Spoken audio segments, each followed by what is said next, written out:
Bonjour, je suis David Coublan d'atelierplongée.fr. Je vais vous parler de l'entretien de votre matériel, particulièrement pendant l'hiver, à la fin de votre saison, et comment redémarrer votre saison d'été avec du matériel en bon état qui fonctionne correctement. Parmi votre matériel, vous avez également les gilets stabilisateurs qui nécessitent d'être entretenus. Bien sûr, après chaque plongée, il est toujours conseillé de les rincer et en fin de saison de faire un rinçage en profondeur.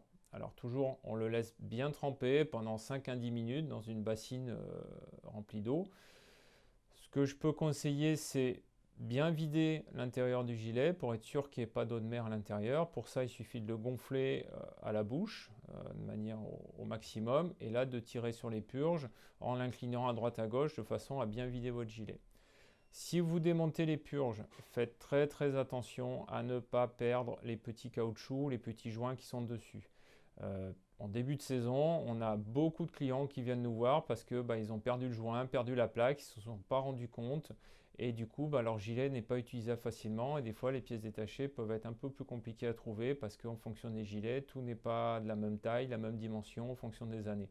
Donc faites très attention si vous ouvrez votre gilet pour mettre de l'eau douce à l'intérieur, de ne pas perdre des morceaux et que tout soit bien complet. Donc prenez votre temps pour ça. Alors l'intérieur du gilet est une partie en plastique, recouverte, le nylon est recouvert d'un enduit en plastique qui ne craint pas l'eau de mer.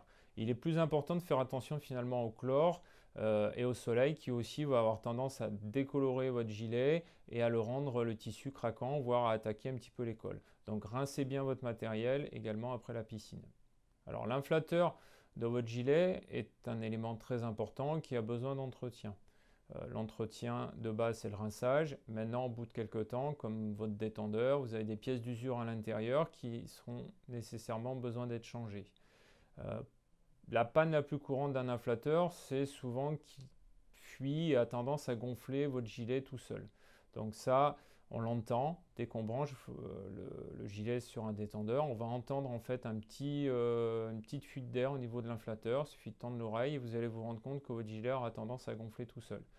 Sinon, vous le laissez brancher si vous avez la chance d'avoir une source d'air avec une bouteille et un détendeur. Vous le laissez brancher, vous voyez si le volume augmente ou pas. Alors l'autre cas possible, c'est que votre inflateur ne gonfle plus. Dans ces cas-là, ça peut être un problème beaucoup plus grave. Et dans tous les cas, il est indispensable de prendre conseil auprès d'un professionnel qui saura réparer ou proposer un échange standard sur ces inflateurs. La première chose à faire en tout cas avant de redémarrer, c'est de voir si votre gilet reste bien gonflé, s'il est bien étanche. Donc vous le branchez sur votre détendeur si vous avez la possibilité de le mettre sous pression à travers un détendeur ou en le gonflant à la bouche. Vous allez jusqu'au gonflage maximum d'ici que les soupapes déclenchent. Elles doivent laisser libérer un petit peu d'air, se déclencher et se refermer aussitôt. Si votre gilet se dégonfle aussi vite, c'est pareil qu'une soupape n'est pas étanche et dans ces cas-là, il faut mieux le faire contrôler par un professionnel pour être sûr que vous n'ayez aucun problème en plongée. Votre gilet doit rester gonflé un certain temps. Ce n'est pas un gilet de sauvetage, il n'y a pas une durée réellement préconisée, mais en tout cas, il doit rester gonflé plusieurs minutes, voire plusieurs heures, sans aucun problème. Alors sur votre gilet stabilisateur, ce qui est important également de contrôler, c'est l'état des ficelles des purges.